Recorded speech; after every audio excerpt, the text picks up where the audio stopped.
wildebeest, giraffe, and a large population of the common waterbuck. They must drink daily, and because of the park's abundance of rainwater, this type of antelope flourish in the park and can be found everywhere.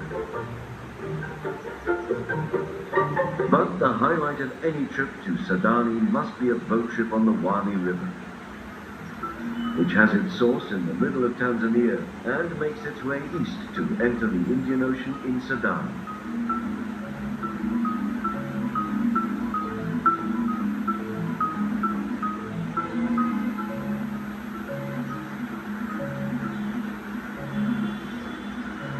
The river is home to large crocodiles and many hippos which can be seen on the sandbanks at low tide.